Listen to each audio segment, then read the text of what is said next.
नमस्कार, मैं हूं नीलू। देखिए, बांग्लादेश से लगातार तल्खी भारत की दिखाई दे रही है जब से शेख हसीना पहुंची हैं भारत, और जब से भारत ने उन्हें शरण दिया है। अब एक बार फिर से ये जो तल्खी है बढ़ रही है, और ये बढ़ने का कारण क्या है? कल की प्रेस कॉन्फ्रेंस। जी हाँ, बांग्लादेश में हिंसक छात्र आंदोलन के बाद शेख हसीना की सरकार के तख्तापलट के बुधवार के बाद से बुधवार 5 अगस्त को 2 साल पूरे हुए हैं तख्तापलट को। और इस मौके पर भारत में रह रही शेख हसीना ने सार्वजनिक तौर से मीडिया से बातचीत की। बांग्लादेश छोड़कर आने के बाद ये उनका पहला सार्वजनिक संबोधन था।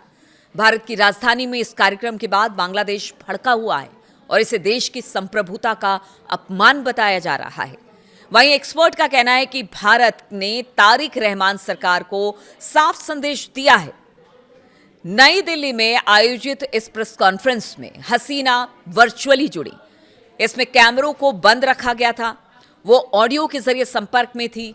इस दौरान उन्होंने एक बार फिर दोहराया कि वो इस साल दिसंबर तक बांग्लादेश वापस लौटने वाली हैं, भले उन्हें फांसी पर ही क्यों ना लटका दिया जाए। हसीना ने कहा कि 2 साल से उनके लोग दर्द झेल रहे हैं। उन्होंने ये भी कहा कि झूठे मुकदमों और मौत की सजा से वो नहीं डरती हैं। हसीना के संबोधन पर बांग्लादेश के तारिक रहमान सरकार जो है अब तिलमिला गई है। बांग्लादेश के विदेश मंत्रालय ने एक बयान में कहा कि वो इस बात से बहुत नाराज है कि नरसंहार की दोषी शेख हसीना को दिल्ली में मीडिया से संवाद करने की अनुमति दी गई। बांग्लादेश ने इसे देश की संप्रभुता और जुलाई विद्रोह में मारे गए लोगों का अपमान बताया। बांग्लादेश ने यह भी कहा कि हसीना का खुलेआम मीडिया को संबोधित करके बांग्लादेश और भारत के रिश्तों के लिए हानिकारक बताया है। यानी वो इसका दुहाई दे रहे हैं कि देखिए, ये रिश्ते अगर बांग्लादेश से आपको अच्छा बनाना है तो आपको ये सब बंद करना पड़ेगा। वो भारत को चेता रहे हैं। लेकिन इस बीच एक्सपर्ट इस घटनाक्रम को भारत बांग्लादेश के रिश्तों में नए अध्याय के रूप में देख रहे हैं। देखिए, कुछ एक्सपर्ट बताते हैं कि भारत ने पिछले साल से रणनीतिक संयम बनाए रखा है बांग्लादेश को लेकर, और इस प्रेस कॉन्फ्रेंस के साथ भारत असल में आक्रामक रुख अपना रहा है।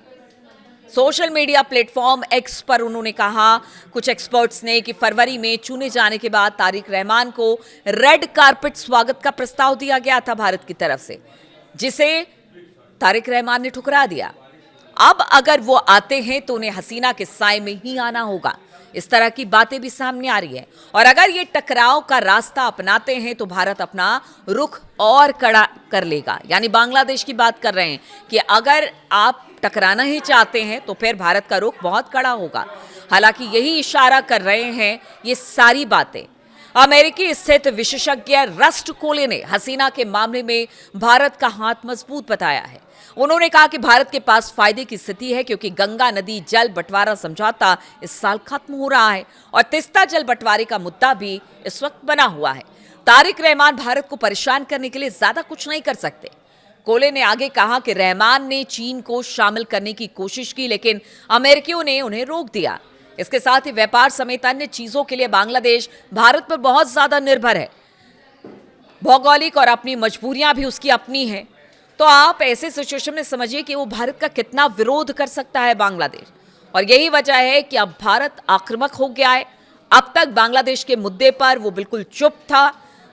शेख हसीना को पनाह देने पर लगातार बांग्लादेश की तरफ से बयान आते रहे, लेकिन अब भारत ने आक्रामक रुख अपनाया है। और कल जिस तरह से शेख हसीना ने अपनी एक प्रेस कॉन्फ्रेंस की और उन्होंने कहा कि दिसंबर में वो बांग्लादेश जा रही हैं, चाहे उन्हें फांसी पर ही क्यों ना लटका दिया जाए, तो ये एक तरह से कह लीजिए कि भारत की तरफ से ये बताने की कोशिश है कि देखिए, अगर आप कड़ा संदेश देने की कोशिश करेंगे तो भारत उससे भी कुछ कड़े कदम उठाएगा। और इस बार जो कदम बांग्लादेश के लिए उठाया जाएगा वो बांग्लादेश के लिहाज से कहीं अच्छा नहीं होगा, क्योंकि बहुत हद तक जो कहते हैं ना कि निर्भरता भारत पर बांग्लादेश की है, इसलिए बांग्लादेश को भी अब फूंक फूंक कर कदम रखने की जरूरत है, ना कि बयान देने की। भारत ने यह बता दिया है।